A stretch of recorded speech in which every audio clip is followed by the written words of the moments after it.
जय महाराष्ट्र. मी तुळशीदास भोईटे. न्यूजरूममध्ये आज आपल्यासोबत आहेत सदाभाऊ खोत, शिवारातून सत्तेत आलेला, शेतकऱ्यांना आपला वाटणारा माणूस. आणि त्याचबरोबर कधीकधी शेतकरी ज्या पद्धतीनं अवकाळीनं, कधी अतिवृष्टीनं भंडावून जातो, कधी अस्मानी, कधी सुलतानी, तसं शिवारातून सत्तेत आलेले सदाभाऊसुद्धा गेले काही दिवस वादाच्या भोवऱ्यात सापडलेले आहेत, वावटळीत सापडलेले आहेत. त्याविषयीसुद्धा त्यांच्याशी बोलायचं. आणि त्याचबरोबर शेतीतल्या आपल्या माणसांसाठी सत्तेत पोहोचल्यानंतर सदाभाऊ नेमकं काही करतात आहे की नाही, त्याविषयीसुद्धा त्यांना आपल्याला बोलतं करायचं आहे. सदाभाऊ, गेले काही दिवस सातत्यानं तुम्ही बातम्यांमध्ये झळकत आहात. काही वेळा चांगल्या कामासाठी की तुम्ही शहरांमध्ये थेट शेतकऱ्यांचा माल उपलब्ध करून देण्याचे काही नवी पावलं उचललीत त्यासाठी, तर काही वेळा असं म्हटलं जातं की घडतानाही दिसतं की शिवारातून जे शहरात येतात ना ते थोडेसे बावचळतात. काही वेळा शहरातली हवा त्यांना तशी मानवत नाही. आपल्या शिवारात चांगलं असतं असं वाटायला लागतं. सदाभाऊंची पण अवस्था तशी झाली आहे का सध्या? मी पहिल्यांदा या कार्यक्रमामध्ये आपल्या सगळ्या टीमला धन्यवाद देतो, कारण मी पहिल्यांदाच आलो स्टुडिओमध्ये. खरं बघितलं तर गावाकडून शहरामध्ये येण्याचा हा जो प्रवास आहे हा तसा माझा पहिल्यांदाच आहे. गावाकडं असणारे प्रश्न, गावातली माणसं, गावातली माती, याच्यामध्ये एक वेगळंपणच असतं.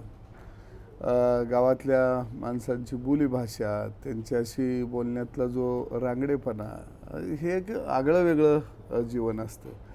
आता या ठिकाणी आल्यानंतर, जबाबदारी पडल्यानंतर मला अनेक जण, माझे सहकारी मित्र, हितचिंतक मला वारंवार सांगायचे की गावाकडे जसं आपण पहिलं बोलत होतं तसं तुम्ही इथं बोलू नका, बोललं तर अडचणी येतील. अगदी गमतीनं माझे मित्र महादेव जानकर म्हणायचे की तू फार बोलतो, त्यामुळे जरा तू तोंडावर कुलूप घाल. मी तुला वारंवार जानकर सांगायचे. गंमत अशी झाली की तेच फसत गेले. आलं की महादेव जानकरांनी तुम्हाला कमी बोलण्याचा सल्ला द्यावा, मला कमी बोलण्याचा सल्ला दिला. आणि आज सकाळी ते माझ्याकडे चहाला आल्यानंतर म्हटले तू आमच्यापेक्षा हुशार निघाला. मी म्हटलं निदान एवढं मला कळलं की कधी काय बोलावं याचं भान मी ठेवण्याचा जास्तीत जास्त प्रयत्न केला. परंतु या ठिकाणी आल्यानंतर, शहरामध्ये आल्यानंतर तसं बघितलं तर मी मंत्रालयामध्ये आलो, कारण तसं काही पूर्वी माझा फारसा शहराचा काही संबंध नव्हता आणि येतही नव्हता, कारण आमची सगळी आंदोलनं ही ग्रामीण भागाशी निगडीत असणारी आंदोलनं असायची. पण इथं आल्यानंतर सुद्धा मी फार इथं शहरामध्ये कुठंतरी फेरफटका मारावा किंवा जावा असंही काही योग आला नाही. कारण 1-2 दिवस मुंबईत राहिलं की मग मंत्रालयात आणि शेतकऱ्याचे प्रश्न, गावाकडून लोकांनी दिलेली निवेदनं, याचाच उरक करण्यामध्ये 2 दिवस कसे निघून जातात आणि कसा वेळ गेला हेच कळून येत नाही. त्यामुळं मला वाटतं की, परंतु इथं सुद्धा अनेक लोक मला भेटले की ते वेगवेगळ्या पद्धतीनं समाजासाठी त्यांची काहीतरी करायची इच्छा आहे आणि ती समाजासाठी धडपड करत असतात. अगदी संत शिरोमणी सावतामाळी शेतकरी बाजार ही संकल्पना ज्यावेळी आम्ही पुढं आणली, मुख्यमंत्र्यांनी तिला पाठिंबा दिला, त्यावेळी मुंबईमधले अनेक लोक माझ्या जवळ आले, भेटायला आले की आमच्या भागामध्ये बाजार सुरू करायचा आहे, आम्हाला काहीतरी शेतकऱ्यासाठी करायचं आहे. अगदी ठाण्याचे आमदार संजय केळकर त्यांनी स्वतः 6-7 बाजार उभा केले.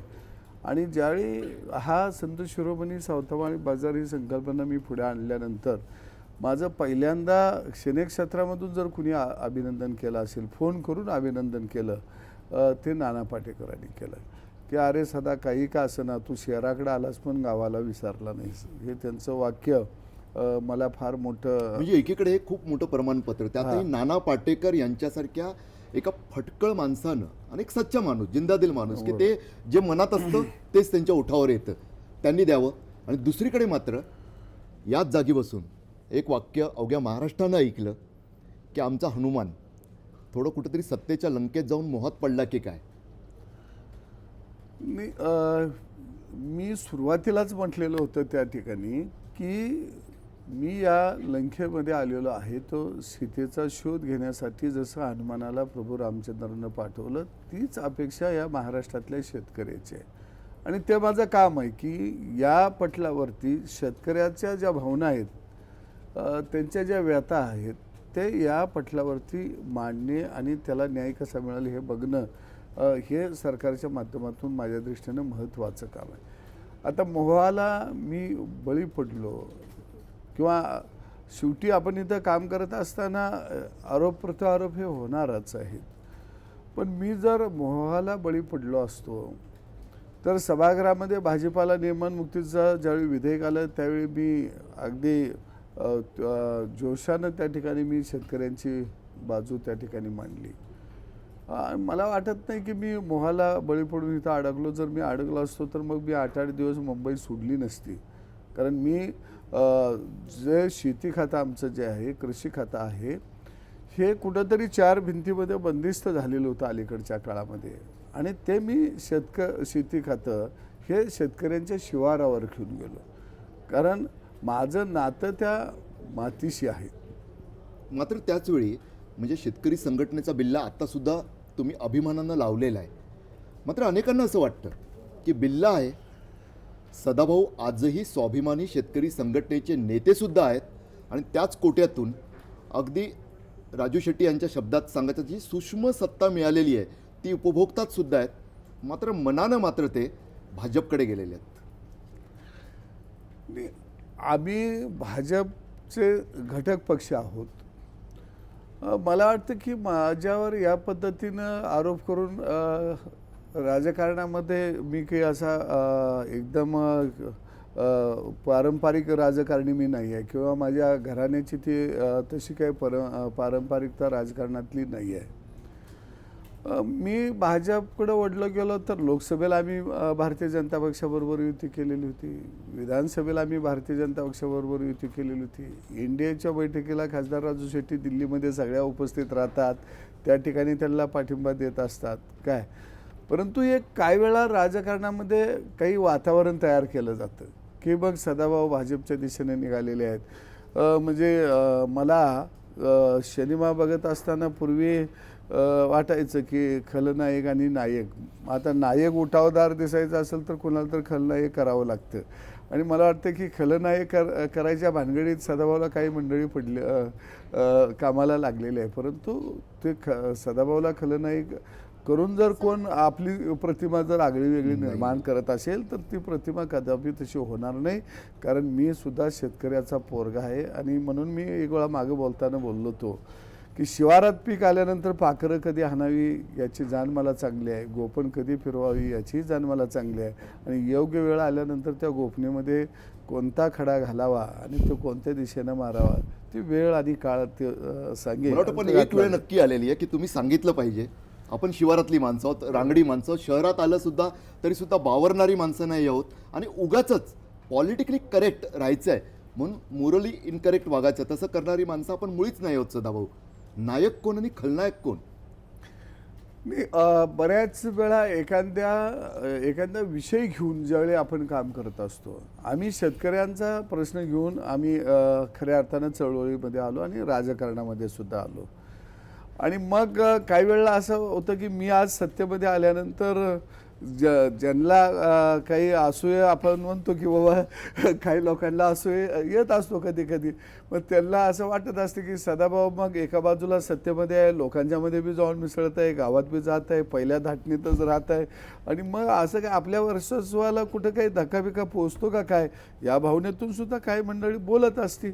आणि त्यातून त्यांची ती काहींची मानसिकता झाली असावी. आणि म्हणून अलीकडच्या काळामध्ये काय आगळ्या वेगळ्या घटना घडत आहेत. आणि मी काही फारसा त्याच्याकडं गांभीर्यानं पाहत नाही. माझ्या दृष्टीने त्या महत्त्वाच्या नाहीत. माझ्या दृष्टीने या राज्यातला शेतकरी आणि शेतकऱ्याचा प्रश्न माझ्या दृष्टीने महत्त्वाचा आहे आणि माझं लक्ष त्या दिशेनं मी निघालेलं आहे.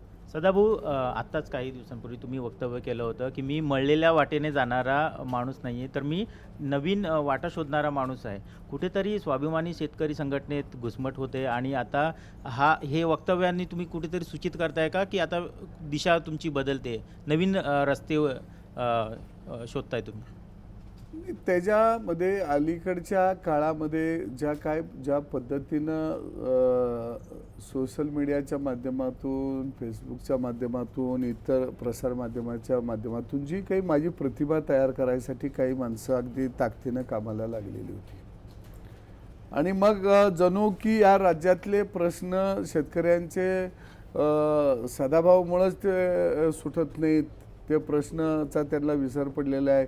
सगळं प्रश्न सोडवण्याची ताकद एकट्या सदाभाऊच्याच हातामध्ये आहे. अशा पद्धतीनं जे काही वातावरण तयार करून मला आरोपीच्या पिंजऱ्याकडे ढकललं जात होतं आणि म्हणून मग मला बोलणं गरजेचं होतं आणि म्हणून मी बोलत असताना म्हटलं की मी कधी मळलेल्या वाटेवरनं आयुष्यामध्ये चाललो नाही. जर मी मळलेल्या वाटेवरून चाललो असतो तर 32 वर्ष प्रस्थापित व्यवस्थेच्या विरोधामध्ये, प्रस्थापित प्रवाहाच्या विरोधामध्ये आम्ही कधीच लढलो नसतो. मग आम्ही कुठल्या तर प्रस्थापित व्यवस्थेला जाऊन मिळालो असतो.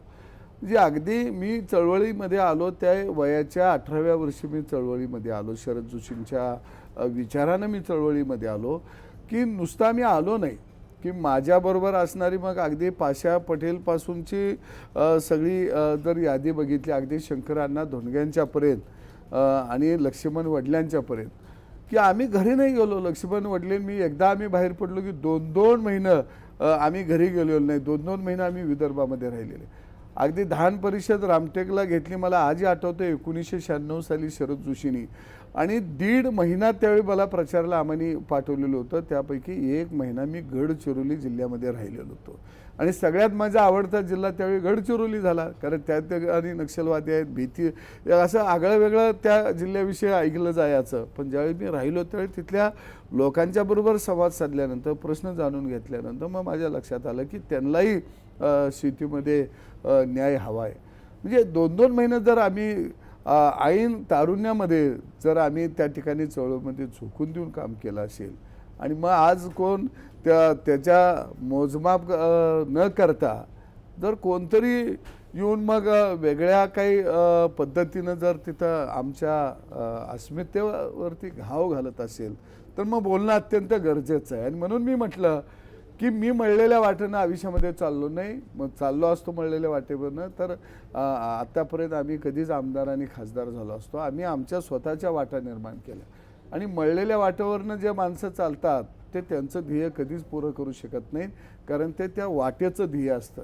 आणि जे स्वतःचं ध्येय घेऊन नवीन वाट तयार करतात त्यावेळी ते वाटेला आपल्याबरोबर घेऊन जातात, ते वाटेबरोबर जात नसतात. आणि म्हणून मी सांगितलं की मी वाटेला बरोबर घेऊन जाणारा माणूस आहे, मी वाटेवरून जाणारा माणूस नाही आहे. शिवारातला रांगडागडी अनुभवातून त्यांच्या तोंडी जे बोल आलेले आहेत ना, खरोखर म्हणजे ऐकण्यासारखे आहेत की प्रत्येक वाक्य, खरं तर राजकारणातली माणसं अनेक वेळा तोलून मापून बोलत असतात.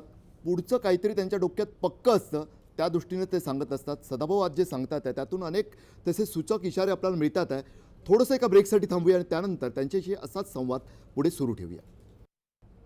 शिवारातून सत्तेत आलेले सदाभाऊ आज आपल्या न्यूजरूममध्ये आहेत. अनेक प्रश्न घेऊन टीम जय महाराष्ट्र सज्ज आहे. थेट त्यांनाच आपण सूत्र देऊया.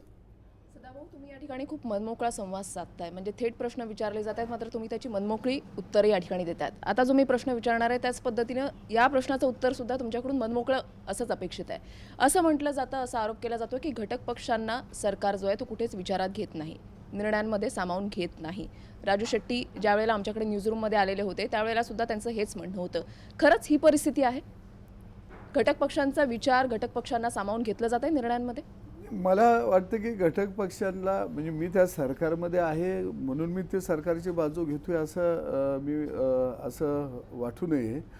परंतु लोकसभेला आमचा 1 खासदार निवडून आला, विधानसभेला आमची काही माणसं निवडून आली नाहीत.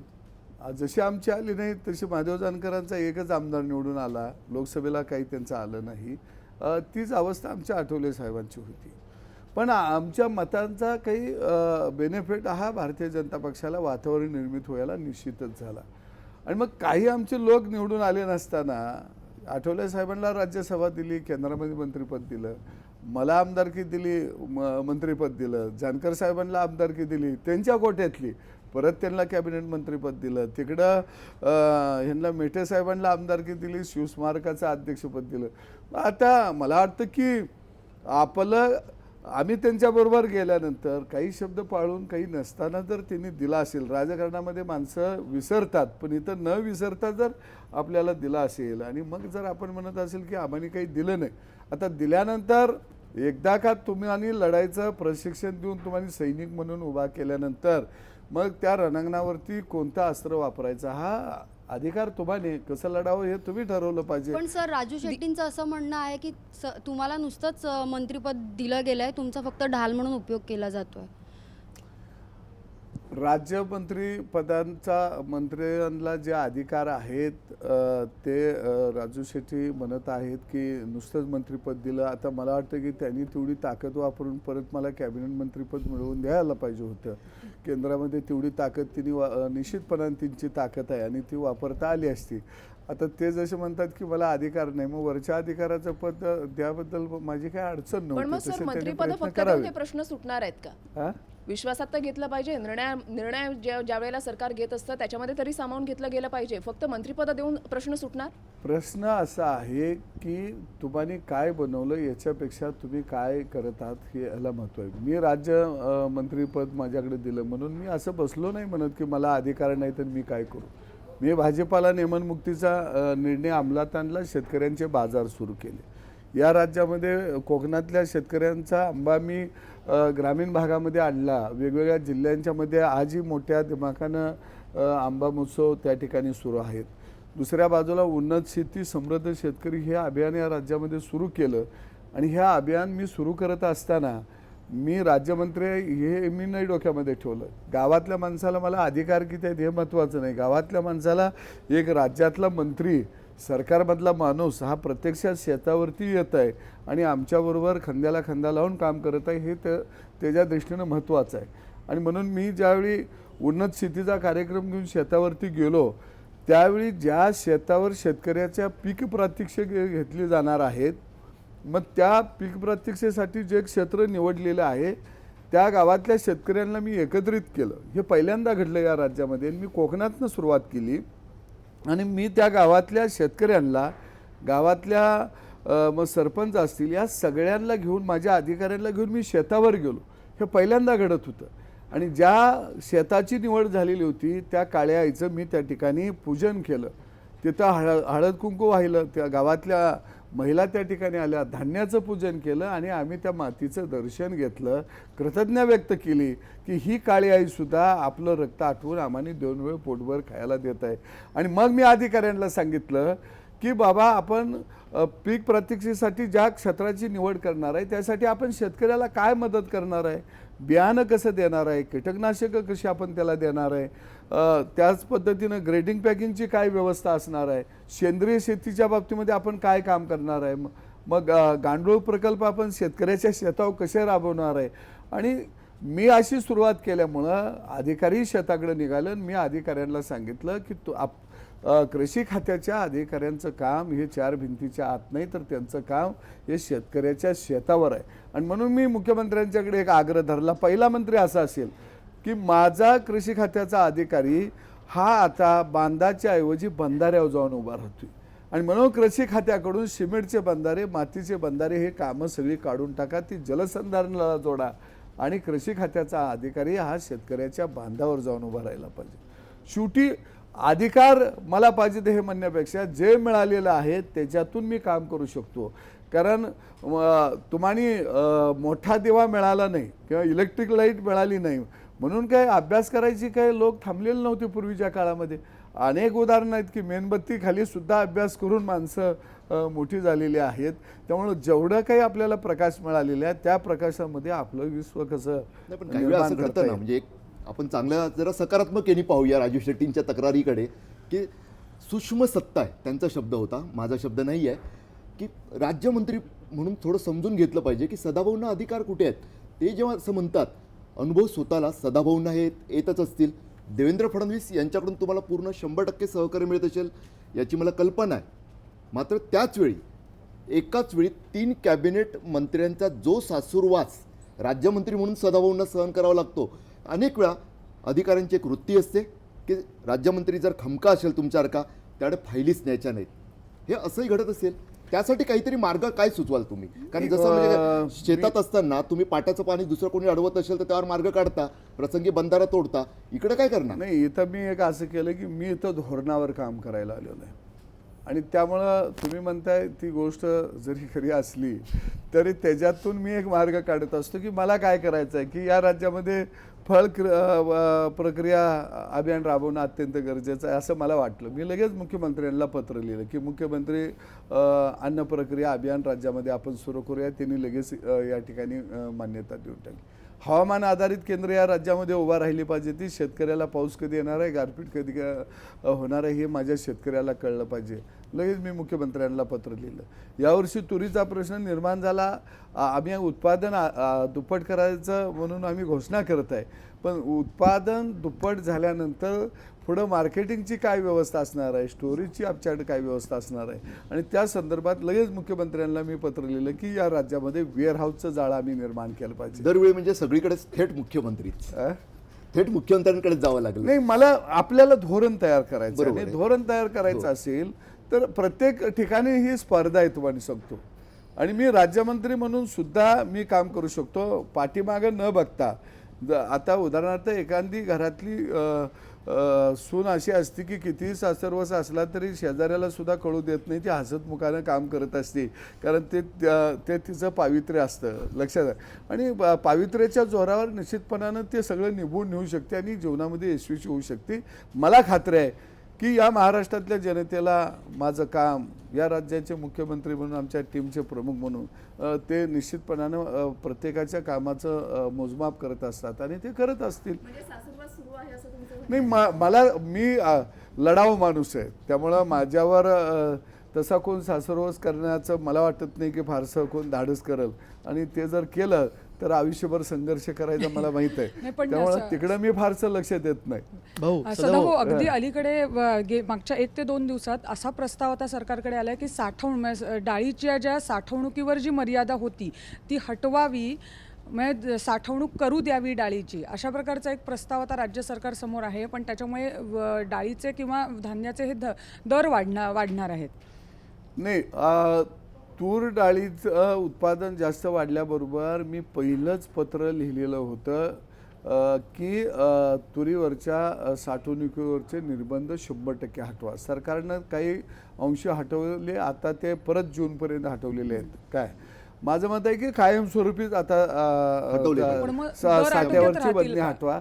दर वाढणार नाही त्याच्यामुळे. कारण आज जर आम्ही जवळजवळ 55 लाख क्विंटल तुरा खरेदी जर सरकारने केली असेल तर ज्यावेळी दर वाढतील त्यावेळी आपल्याकडचा जो स्टॉक आहे तो बाजारामध्ये आपण केव्हाही आणू शकतो. त्यामुळं दरवाढीचा काही फार मोठा धोका आहे अशातला भाग नाही.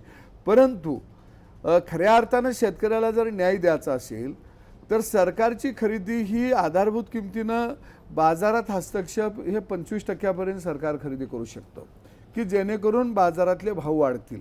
पण यावेळी तुरीची खरेदी आपण सर्वसाधारणपणे उत्पादनाच्या 50% आपण पुढे गेलो तरी सुद्धा बाजारातले भाव वाढले नाही. मग ह्याच्यावर काय पर्याय आहे का, तर निश्चित पर्याय आहे. आणि तो पर्याय मी मुख्यमंत्र्यांच्या समोर ठेवला की परत एक वेळा शेतकऱ्याच्या शेतामध्ये धान्याचं खळं उभा करावं लागेल. आता धान्याचं खळं इथं बसलेल्यांना किती जणांना कळेल मला माहीत नाही, परंतु पूर्वीच्या काळामध्ये शेतकऱ्याचं खळं होतं की ते धान्य ते खळ्यावर याचं, ते वाढवलं जायचं, निवडलं जायचं, वाळवलं जायचं आणि मग ते कणकीमध्ये किंवा हौदामध्ये याचं आणि मग त्याची मालकी ही घरच्या लक्ष्मीच्या हातात असायची. आणि मग ती बजेट वर्षभराचं खर्चाचं तयार करून तिला लागल तेवढं धान्य ती बाजाराला पाठवायची. आज काय होतंय की खळं बंद झालं, म्हणजे घरच्या मालकीनीची मालकी आम्ही संपुष्टात आणली आणि शेतावरचं धान्य डायरेक्ट व्यापाऱ्याकडे गेलं किंवा मार्केटमध्ये गेलं. आणि त्यामुळे तो जो भाव मिळेल तो भाव आज शेतकऱ्याला घ्यावा लागत आहे. तर मग आपल्याला आता परत एकदा नव्यानं हे खळं तयार करावं लागेल. आणि हे खळं तयार करायचं असेल तर आपल्याला या राज्यामध्ये वेअरहाऊसचं जाळं उभा करावं लागेल. शेतकऱ्याचा आलेला माल हा तो वेअरहाऊसमध्ये जाईल आणि वेअरहाऊसमध्ये गेल्यानंतर त्याला 75% ताबडतोब कर्ज 24 तासाच्या आत आपल्याला उपलब्ध करून द्यावं लागेल. आणि त्याचा व्याज जे काय असेल ते 50% व्याज राज्य सरकारनं भरावं की जेणेकरून डायरेक्ट माल बाजारात जाणार नाही.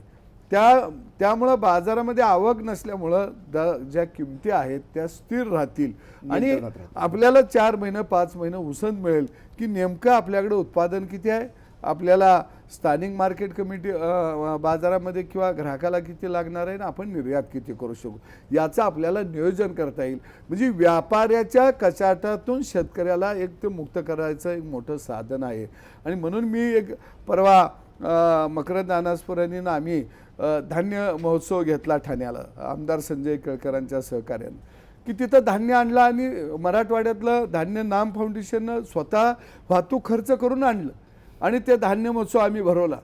तो नियमात होता का तर नव्हता. मी अधिकाऱ्यांना मी गेले 6 महिने सांगतोय की शहरामध्ये धान्य विक्रीला शेतकऱ्याचं आलं पाहिजे तर ते म्हणतात की ते नियमामध्ये नाही आहे.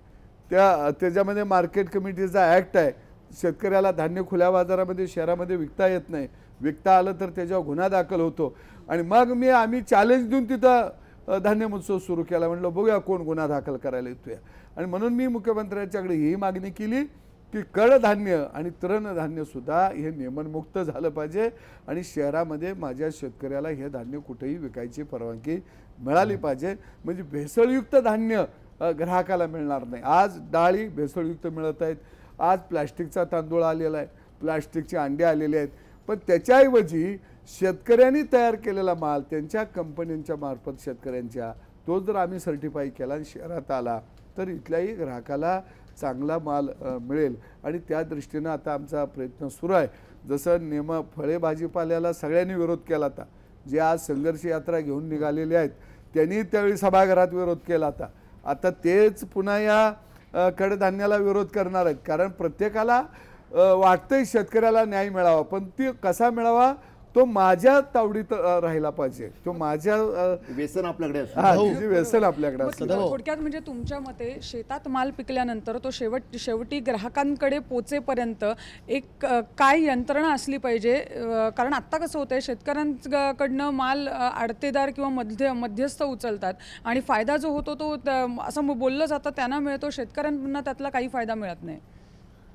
नाही, मी मगाशी सांगितलं की शेतीमध्ये मोठ्या प्रमाणामध्ये भांडवल गुंतवणूक करावी लागेल. शेतीला पायाभूत सुविधा द्याव्या लागतील. चांगल्या पद्धतीचं बियाणं द्यावं लागेल. शेतीमध्ये तंत्रज्ञान आणावं लागेल. चांगली अवजारांची आपल्याला पुरवठा शेतकऱ्यांना करावं लागेल. त्याला दीर्घमुदतीचं कर्जाची व्यवस्था त्याला करून द्यावी लागेल. ग्रेडिंग पॅकिंगपर्यंतची व्यवस्था आपल्याला शेतीमध्ये उभा करावी लागेल शेतकऱ्यांच्या फार्मर प्रोड्युसर कंपन्यांच्या माध्यमातून. आणि याकडं आपण गेली अनेक वर्षे झालं आपण दुर्लक्ष केलं. आपण निव्वळ कुठंतरी बारीक सारीक अनुदान देत बसलो आणि त्याच्यामध्ये शेतकऱ्याला आपण गुरफटत ठेवला. त्याच्याऐवजी जसं जलयुक्त शिवारच्या माध्यमातून शेतीतच गुंतवणूक झाली. एका गावाला 2-2 कोटी 3-3 कोटी पाणी अडवण्यासाठी गाळ काढण्यासाठी पैसे उपलब्ध झालं. तसं भविष्य काळामध्ये शेतीतली गुंतवणूक आपल्याला वाढवली पाहिजे आणि ती वाढवल्याशिवाय खऱ्या अर्थानं शेतीला ऊर्जा अवस्था येणार नाही. म्हणजे एका बाजूला कर्जमुक्त शेतकरी झाला पाहिजे परंतु परत तो कर्जबाजारी होणार नाही याच्यासाठी आम्ही काय करणार आहोत त्याच्यासाठी काही आमच्याकडं प्लॅन आहे का. तो ॲक्शन प्लॅन आम्हाला भविष्य काळामध्ये तयार करूनच आम्हाला कामाला जर आम्ही लागलो तर निश्चितपणानं काही प्रश्न शेतीतलं सुटतील. सदाभाऊ, प्रतिकूलता कितीही असली तरी सुद्धा शिवारात राबणारा शेतकरी त्यावर मात करून आपलं काम चोख बजावत असतो. सदाभाऊंच्या बाबतीत सुद्धा त्यांच्या बोलण्यातून तरी सध्या तसंच जाणवतं. मात्र इतरही काही प्रश्न आहेत टीम जय महाराष्ट्राच्या मनात, त्याविषयी सुद्धा त्यांना विचारायचं आहे. थोडंसं थांबूया एका ब्रेकसाठी. न्यूजरूममध्ये आज शिवारातून सत्तेत आलेले सदाभाऊ आहेत आणि जेव्हा पीक तरारून येतं ना शेतात तेव्हा पाखरं येणार नाही असं घडत नसतं आणि त्यावेळी शेतकऱ्याला माहिती असतं नेमकं काय करायचं. सदाभाऊ मगाशी तेच सांगत होते. आणि जेव्हा असा एखादा चांगला बोलणारा गेस्ट आमच्या न्यूजरूममध्ये येतो तेव्हा टीमला सुद्धा काय विचारावं आणि काय नाही असा एक उत्साह त्यांचा ओसंडून व्हायला लागतो. भाऊ, सदाभाऊ खोत म्हणलं की आपल्याला शेतकऱ्यांच्या अनेक प्रश्नावर लढताना आम्ही पाहिले. कांदा प्रश्न असेल, दुधाचा प्रश्न असेल, परंतु त्या शेतकऱ्यांच्या ज्या डाळीचा प्रश्न सुरू होता त्या प्रश्नावरती भाजपचे प्रदेशाध्यक्ष रावसाहेब दानवे त्यांना साले म्हणून बोलतात. तो सगळे शेतकरी नेते आम्ही आक्रमक होताना कुठे पाहायला मिळत नाही, कुठे बोलताना पाहायला मिळत नाही. हे नेमकं का होते? सदाभाऊ या संदर्भात काय बोलणार आहेत? सदाभाऊ दानवेंसंदर्भात त्यांना काय सल्ला देणार आहेत का? शेतकऱ्यांच्या प्रश्नावर कसं बोलायला हवं, काय बोलणार तुम्ही? जानकरांनी तुम्हाला दिलेला तसा सल्ला काही? मी काय कुणाला सल्ला देण्याएवढा मोठा व्यक्ती नाही आहे. मी एक सामान्य कार्यकर्ता आहे. परंतु रावसाहेब दानवे च्या बाबतीमध्ये बोलायचं झालं तर तेही एका शेतकरी कुटुंबातूनच वाढलेलं नेतृत्व आहे. त्यांचं पारंपरिक बघितलं, आई वडील अनेक पिढ्या त्यांच्या शेतामध्येच गेलेले आहेत. ते स्वतः शेतामध्ये राबणारं व्यक्तिमत्व आहे आणि शेतकऱ्यांच्या प्रश्नातूनच ते राजकारणामध्ये आले आणि त्यांचा मतदार जो आहे तोही सगळा शेतकरी वर्ग आहे. त्यामुळं त्यांच्या ऐरवी बोलण्यामध्ये कधी शेतकऱ्यांच्या विषयी अनाधार किंवा अनुद्गार दिसलं नाही. कार्यकर्त्यांच्या बैठकीमध्ये ते बोलून गेले, परंतु त्यांनी त्यानंतर दिलगिरी व्यक्त केलेली आहे. त्यामुळं त्याच्यापेक्षा आपल्याला अनेक प्रश्न महत्त्वाचे आहेत. त्यामुळे त्याच्यामध्ये आपण फार काळ अडकत राहणं मला योग्य वाटत नाही. सदाभाऊ, शेतकरी धान्य पिकवतो त्याच्यामुळे त्यांचा सन्मान करण्याची गरज आहे असं तुम्ही मध्यंतरी म्हटलं होतं. तर ही सन्मानाची व्याख्या नेमकी तुमच्यामध्ये कशा प्रकारे आहे? नाही, अगदी मी तुम्हाला निश्चितपणानं सांगेन की यापूर्वी कधीच शेतावर बैठका होत नव्हत्या.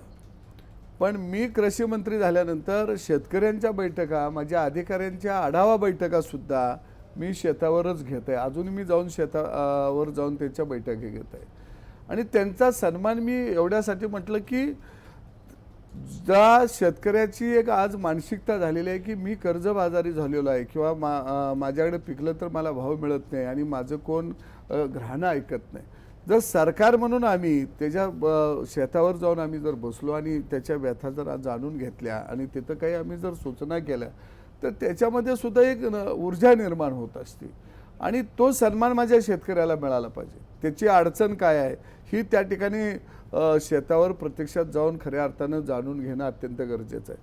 अगदी मी तुम्हाला सांगेन की नानासाहेब देशमुख कृषी संजीवनी हवामान आधारित प्रकल्प जागतिक बँकेच्या अर्थसहाय्याने या राज्यामध्ये राबवण्याचा निर्णय घेतला आम्ही आणि हा मुख्यमंत्र्यांनी निर्णय घेतल्यानंतर ह्याच्यामध्ये 6 जिल्हे विदर्भातले, 8 जिल्हे मराठवाड्यातले आणि 1 जिल्हा खानदेशमधला, ज्या जिल्ह्यामध्ये की कायमस्वरूपी दुष्काळ पडत आहे तिथं दुष्काळ निर्मूलनाचा कार्यक्रम त्या प्रकल्पाच्या माध्यमातून हातामध्ये घेतला जाणार आहे.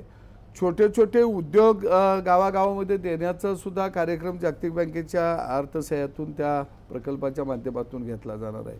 ठिबक शेतीला आपण दिलं पाहिजे त्याचाही कार्यक्रम त्याच्यामध्ये आखला गेलेला आहे. म्हणजे एका बाजूला हे कार्यक्रम तयार झाल्यानंतर हे कार्यक्रम गावापर्यंत आपण घेऊन गेलं पाहिजे. गावातल्या माणसाला सांगितलं पाहिजे की हे तुझ्यासाठी सरकार करायला लागले आणि हे मग त्याच्यात जाऊन बांधावर जाऊन सांगितलं पाहिजे, शेतात जाऊन सांगितलं पाहिजे, तिथं बसलं पाहिजे. आणि म्हणून मी बैठक घेत असताना माझ्या अधिकाऱ्यांना सांगितलं, अरे शेतात आपण जाऊन बसलो की शेत आपल्याशी बोलायला लागतं, शेत आपल्याला काम सांगत असते की मला काय करायला पाहिजे, काय पाहिजे. आणि मग एका बाजूला शेतकऱ्यांच्या मनामध्ये सुद्धा उत्साह वाढत असतो आणि म्हणून हीच योजना मी पश्चिम महाराष्ट्रात लागू करण्याचा आग्रह केला. मग आम्ही सोलापूर जिल्हा घेतला, सातारा जिल्हा घेतला, सांगली घेतला, नगर जिल्हा आम्ही त्याच्यामध्ये घेतला. दुसऱ्या बाजूला ऊसाला पाणी जास्त लागते. अनेक वेळा ह्याच्या आपल्या माध्यमातूनही त्याच्यावर चर्चा होत असतात. पण ऊस हे नगदी पीक आहे. जर आपण कृष्णा पट्ट्यामध्ये किंवा वारणा खोऱ्यामध्ये जर त्या आपण आलो तर एवढं पाणी आहे की ते पावसाळ्यामध्ये महापूर येऊन पाणी होऊन जात आहे. त्याचा उपयोग होणं अत्यंत गरजेचं आहे. आणि मग आम्ही असं सुचवलं की ऊसाला 100% ठिबक करणं गरजेचं आहे आणि म्हणून नाबार्डच्या माध्यमातून आम्ही 2700 कोटी रुपयाची ठिबकची योजना आम्ही आता सुरू करत आहोत. 3 लाख हेक्टर क्षेत्रावरती ऊसाच्या. ही प्रायोगिक तत्त्वावरची योजना आहे. 100% शेतकऱ्याला कर्ज देणार आहे, पण ते फक्त आपण 2% व्याजदरानं कर्ज देणार आहे. बाकी कर्जाचं जे व्याज आहे ते राज्य सरकार भरणार आहे. म्हणजे ह्या योजना घेऊन जर आपण गाव पातळीवर शेतकऱ्याला सांगितलं की बाबा तू एकटा नाही, तुझ्याबरोबर आम्ही आहोत, एवढा जरी त्याला सन्मानजनक जर आम्ही त्याला काही सन्मान देऊ शकलो तर निश्चितपणानं शेतकरी प्रचंड कर्तबगार आहे. निश्चितपणानं तो खळ्यावरती धान्याच्या राशी तो उभा करत आलेला आहे आणि फक्त त्याला गरज आहे आधाराची की त्याला वाटलं नाही पाहिजे मी एकटा आहे, आपण सगळे त्याच्याबरोबर आहोत. ही भावना शेतकऱ्याच्या मनामध्ये निर्माण होणं गरजेचं आहे. सदाभाऊ, तूरडाळ प्रश्न घ्या किंवा अलीकडेच उन्हाळी कांदा प्रश्न, शेतकऱ्याला कांद्यावर भाव मिळत नाही. आज बारामतीमध्ये शेतकऱ्याने कांदा पिकावर नांगर फिरवलं आहे. सरकार कुठेतरी कमी पडत आहे उपाययोजना करण्यात.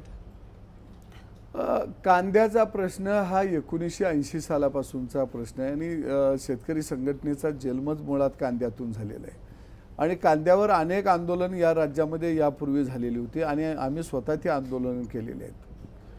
परंतु मी तुम्हाला अगदी सांगेन की वर सरकार येऊन 3 वर्ष झालं, इथे येऊन 2.5 वर्ष झालं. माझ्याकडं पणन खातं आल्यानंतर मला मुख्यमंत्र्यांनी सांगितलं की ज्या विभागामध्ये आपला कांदा मोठ्या प्रमाणामध्ये विकला जातोय त्या विभागाला जाऊन तुम्ही भेट देऊन या, जिथं निर्यात होतोय तिथं जाऊन भेट देऊन या. मी पश्चिम बंगालला गेलो, मी आसामला जाऊन आलो त्या ठिकाणी. त्याच्यानंतर मी दुबईला जाऊन आलो की ज्या ठिकाणी दुबई मार्गे वेगवेगळ्या देशांच्यामध्ये आपल्या राज्यातला कांदा जातोय.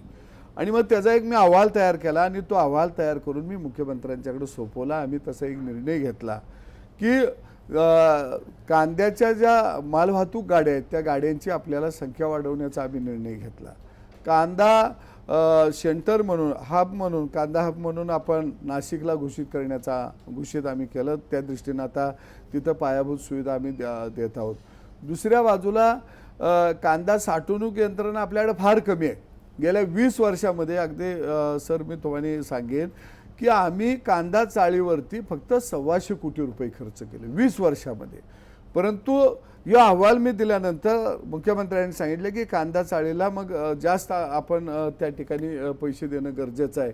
आणि 6 महिन्यामध्ये आत्ता आपण कांदा चाळीला 52 कोटी रुपये दिलेले आहेत आणि अजून आपण 25 कोटी रुपये देत आहोत कांदा चाळी निर्माण करायला.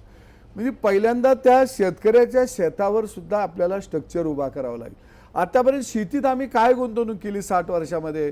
तो शेतकरी बाजारातनं बियाणं घेतो, बाजारातनं खत घेतो, अवजारं स्वतःच्या पैशानं घेतो आणि पेरतो. पेरून झालं की मग त्याच्यासमोर प्रश्न येतो की ते ठेवायचं कुठं, आणि ठेवायला जागा असेल तर मग तो किती दिवस ठेवणार आहे. मग त्याच्यासमोर मग उधारीत खत घेतलेला दुकानदार समोर येत असतो, बँकेचा कर्जवाला समोर येत असतो, नात्यागोत्यातलं पैसे त्याने घेतलेले असतात ते लोक त्याच्यासमोर येत असतात आणि त्याच्यासमोर पर्याय नसतो हाही त्या भावामध्ये धान्य विकण्याशिवाय. मग आम्ही त्याच्या बाबतीमध्ये काही स्ट्रक्चर उभा केलं का? त्याच्या बाबतीतल्या काही पायाभूत सुविधा आम्ही दिल्या का? ह्या 60 वर्षामध्ये आम्ही देऊ शकलो नाही, दिल्या नाहीत आणि त्या देणं अत्यंत गरजेचं आहे आणि त्या दृष्टीनं सरकारनं काम करावं. अशा पद्धतीनं काही सूचना जे म्हणून मला शेतकरी नेता म्हणून जे मी भोगलं, जे सोसलं, ज्या मातीनं मला शिकवलं ते मी सरकारच्या समोर मांडून ते सोडवण्याचा प्रयत्न जास्तीत जास्त. सदाभाऊंच्या मनात आगामी काळात कुठल्या योजना आहेत शेतकऱ्यांसाठी सरकारसोबत असताना आणि वेगळ्या वाटेने जाणार असाल तरी? नाही, वेगळी वाट जी आहे सरकारच्या शिवाय नाहीच आहे. पण ती जी काही वेगळी वाट जी असेल ते मला वाटते प्रत्येक माणसाच्या जीवनामध्ये काळ आणि वेळ ज्या वेळी त्यावेळी त्या माणूस तो ठरवत असतो आणि तो त्यावेळी त्याला जसा कसा प्रसंग उभा राहील त्यावेळी त्याला तो निर्णय घ्यावाच लागतो. कारण युद्धाच्या रणांगणामध्ये विचारायला वेळ नसतो, त्यावेळी निर्णय घ्यायचा असतो. तिथं जर आपण विचार करायला आणि मीटिंग जर युद्धाच्या रणांगणात भरवली तर तिथं मग आपला जीव धोक्यात जाणार असतो. निर्णय झालाय का मग या संदर्भात? नाही, चळवळ असो राजकारण असो हे कायमच युद्धाची रणभूमी आहे. इथं फक्त युद्ध थांबतं आपल्याला झोप लागल्यानंतर आणि जागा झालो की मग सगळे प्रसंग युद्धाचेच असतात. त्यामुळं आणि त्यावेळी जो प्रसंग येईल त्यावेळी त्याच वेळी तो निर्णय घ्यायचा असतो. तिथं बैठका घेऊन आणि कोणाला सल्लामसलत करून निर्णय घ्यायचे नसतात.